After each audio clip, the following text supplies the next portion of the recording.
আলহামদুলিল্লাহি রব্বিল আলামিন আসসালাতু ওয়াসসালামু আলা সাইয়্যিদিল মুরসালিন আম্মা বা'দ ফাআউযু বিল্লাহি মিনাশ শাইতানির রাজীম বিসমিল্লাহির রহমানির রহিম আসসালাতু ওয়াসসালামু আলাইকা ইয়া রাসূলাল্লাহ ওয়া আলা আলিকা ওয়া আসহাবিকা ইয়া হাবিবাল্লাহ আসসালাতু ওয়াসসালামু আলাইকা ইয়া নবিয়াল্লাহ ওয়াইলা আলিকা ওয়া আসহাবিকা ইয়া নূর আল্লাহ।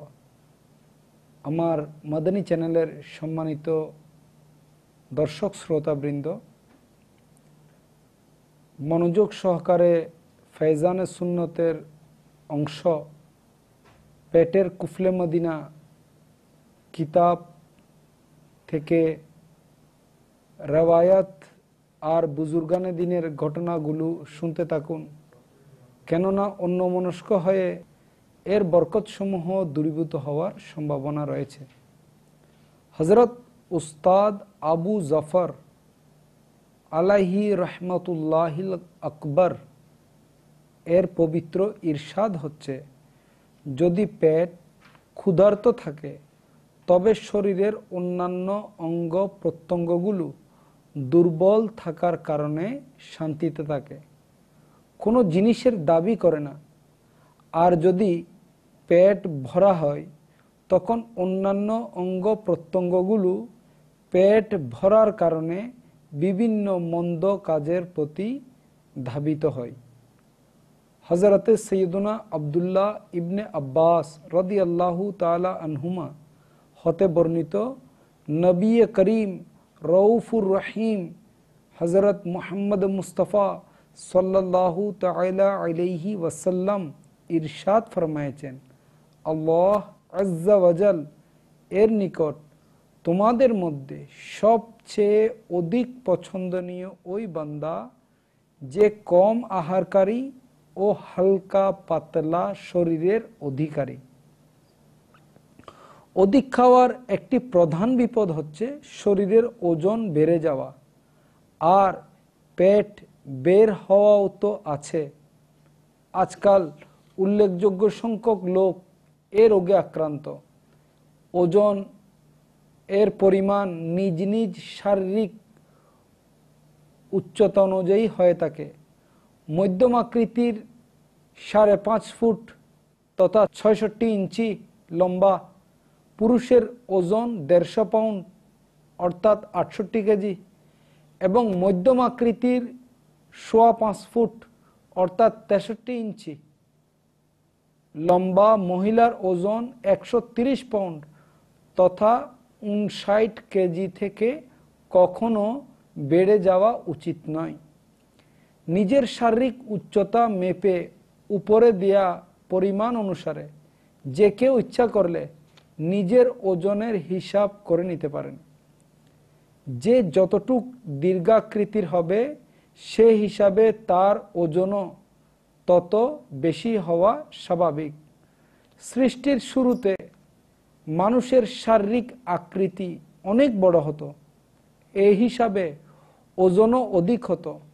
যেমন প্রখ্যাত মুফাসসির হাকিমুল উম্মত মুফতি আহমদ ইয়ার খান আলাইহি রহমাতুর রহমান ইরশাদ ফরমান, আজিজে মিসর অর্থাৎ মিশরের বাজার থেকে যখন হযরত সৈয়দুনা ইউসুফ আলা নবিয়না ওয়া আলাইহি সালাতু ওয়াসসালামকে এভাবে ক্রয় করেছেন যে তিনি আলা নবিয়না ওয়া আলাইহি সালাতু ওয়াসসালামের ওজনের সমপরিমাণ স্বর্ণ, ওই পরিমাণ রূপা, তাতারি মেশক, এক প্রকারের সুগন্ধি, মণি মুক্তা ও রেশমি কাপড় দিলেন। ওই সময় তিনি আলা নবিয়ানা ওয়া আলাইহিস সালাতু ওয়াসসালামের ওজন 400 রাতাল, আর এক রাতালের পরিমাণ আদাসের, এই হিসাবে 5 মণ ওজন ছিল। আর তখন উনার বয়স ছিল মাত্র 12 বছর। নুরুল ইরফান 378 পৃষ্ঠার মধ্যে দ্রষ্টব্য। তিনি আলা নবিয়ানা ওয়া আলাইহিস সালাতু ওয়াসসালাম সুডল ও সীমাহীন সুন্দর ছিলেন।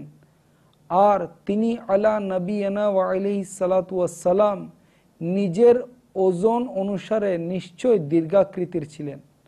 মনে রাখবেন, যে বেচারা এ রোগে আক্রান্ত হয়ে থাকে তাকে দেখে, অর্থাৎ মোটা হওয়ার রোগে আক্রান্ত হয়ে থাকে তাকে দেখে হাসি ঠাট্টা করা অথবা শরীয়তের অনুমোদন ছাড়া যে কোনোভাবে তার মনে কষ্ট দেয়া হারাম ও জাহান্নামে নিক্ষেপ করা কাজ। এছাড়া এটাও আবশ্যক নয় যে শুধু অধিক পানাহারের কারণে পেট বের হয়ে যায়। অনেক পেট ভরে খাওয়া ব্যক্তিও হালকা পাতলা হয়ে থাকে।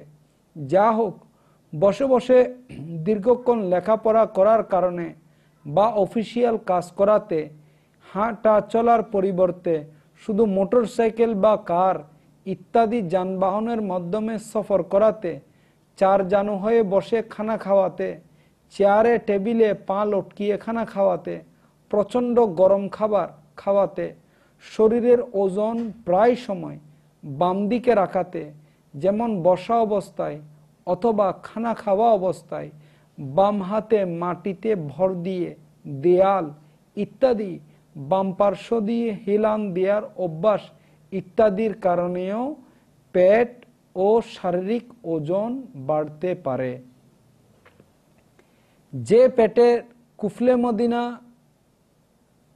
এর উপর আমল করে না, অর্থাৎ খুব ভালোভাবে পেট ভর্তি করে খায় পিৎজা, পরোটা ও নানা প্রকারের তেল ও ঘিয়ে ভরা খাদ্য অনবরত গিলতে থাকে, আইসক্রিম ও ঠান্ডা পানীয় পেট ভরতে থাকে, আর তার ওজনও বেশি এবং পেটও বের হয়ে আছে এমন হয়, তবে তার এটা বোঝা উচিত যে আমি নিজেই আমার ওজন বাড়িয়েছি।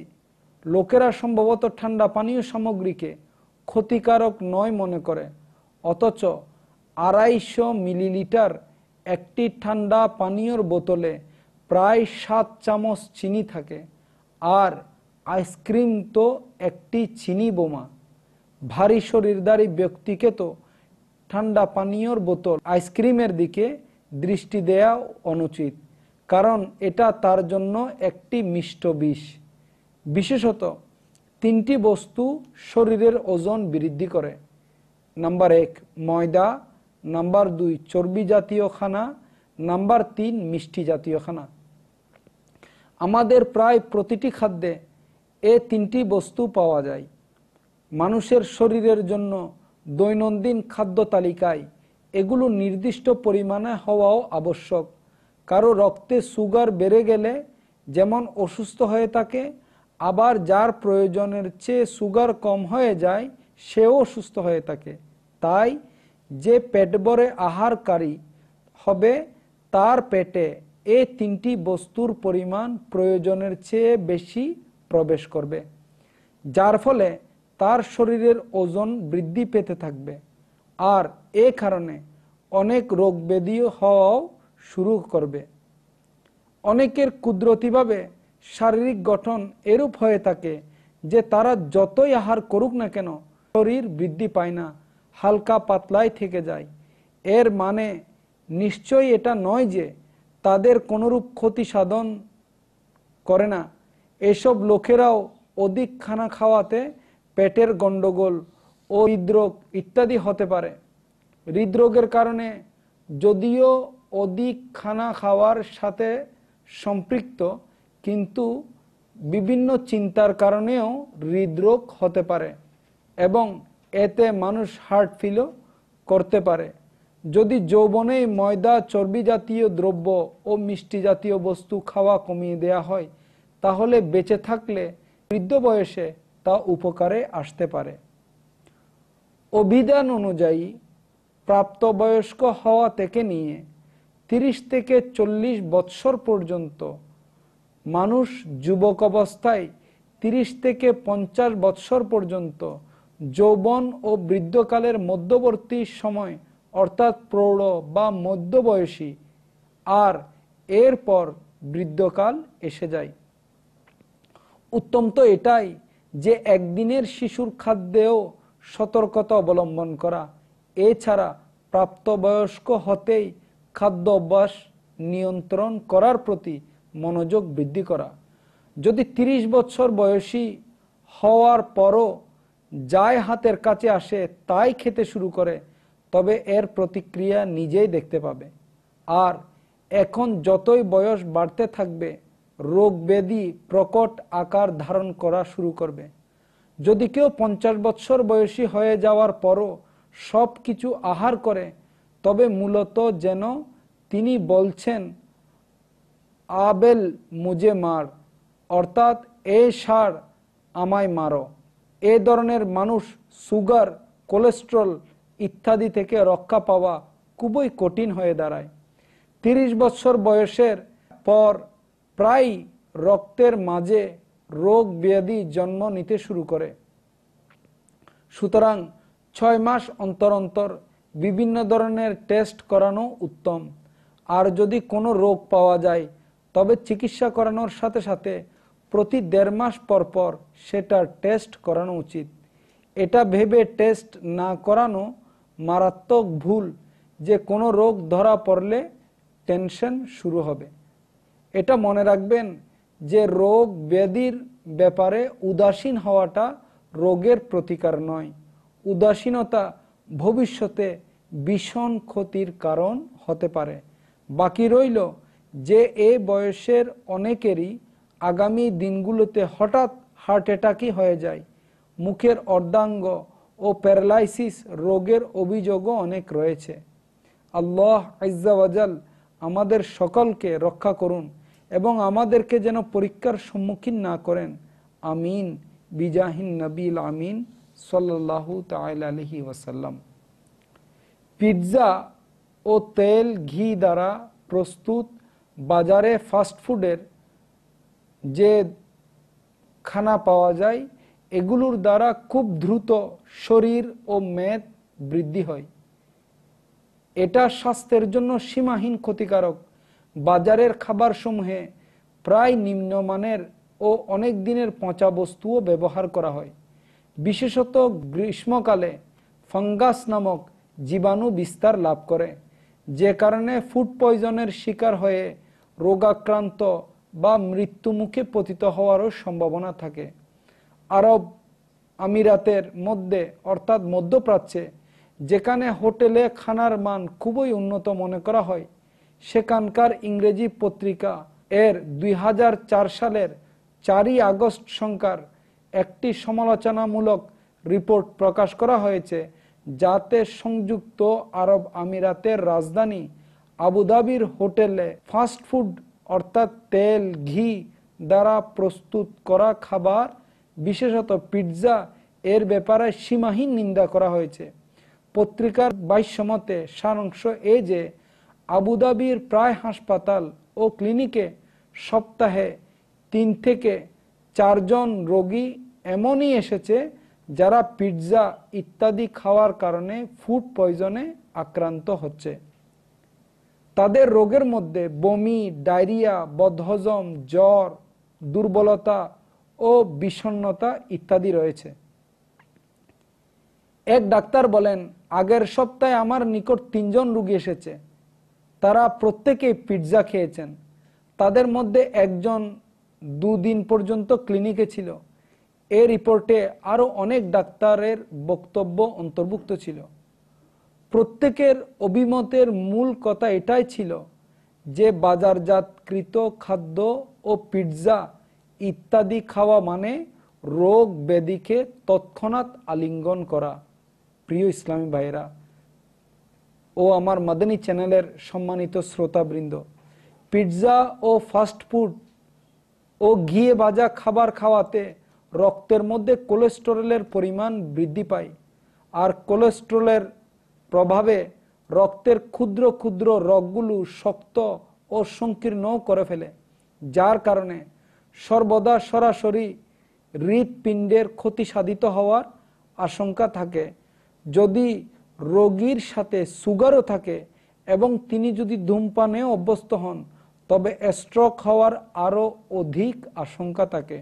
সুতরাং শারীরিক সুস্থতার জন্য নির্ভেজাল ও টাটকা খাবার আর ওজনের সাদৃশ বজায় রাখা অত্যন্ত জরুরি, কারণ এতে মেদ বৃদ্ধি ও অপ্রয়োজনীয় কোলেস্টেরল আয়ত্তে রাখা সহজ হয়। আলহামদুলিল্লাহ আজ্জা ওয়াজাল তাবলীগে কোরআন ও সুন্নতের বিশ্বব্যাপী অরাজনৈতিক দ্বীনি সংগঠন দাওয়াত ইসলামীর মাদানী পরিবেশে অসংখ্য সুন্নত শিক্ষা অর্জন ও শিক্ষা প্রদান করা হয়। দাওয়াত ইসলামীর সাপ্তাহিক ইজতেমা আপনার এলাকায় যেখানে অনুষ্ঠিত হয় সেখানে সারা রাত অতিবাহিত করার মাদানী অনুরোধ রইল। আশিকানে রসুলদের সাথে সুন্নত শিকার জন্য মাদানী কাফলা সময়ে সফর এবং প্রতিদিন ফিকরে মদিনার মাধ্যমে মাদানী নিয়ামতের রিসালা পূরণ করে নিজ জিম্মাদারের নিকট জমা করানোর অভ্যেস গড়ে তুলুন। ইনশাআল্লাহ আজ্জা ওয়াজাল এর বরকতে গুনাহের প্রতি ঘৃণা, সুন্নতের অনুসরণ ও ঈমান হেফাজতের মন মানসিকতা বৃদ্ধি পাবে। আমাদের প্রত্যেক ইসলামী ভাইয়ের এই মন মানসিকতা হওয়া চাই যে আমাকে নিজের এবং সারা দুনিয়ার মানুষের সংশোধনের চেষ্টা করতে হবে ইনশাআল্লাহ আজ্জা ওয়াজাল। নিজের সংশোধনের জন্য মাদানী নিয়ামতের উপর আমল এবং সারা দুনিয়ার মানুষের সংশোধনের জন্য মাদানী কাফেলায় সফর করতে হবে। আল্লাহ করম ऐसा करे तुझ पे जहां में ए दावत इस्लामी तेरी धूम मची हो, आमीन बिजाहिन नबील आमीन सल्लल्लाहु तआला अलैहि वसल्लम। सल्लू अलल हबीब सल्लल्लाहु तआला अला मुहम्मद सल्लल्लाहु तआला अलैहि वसल्लम।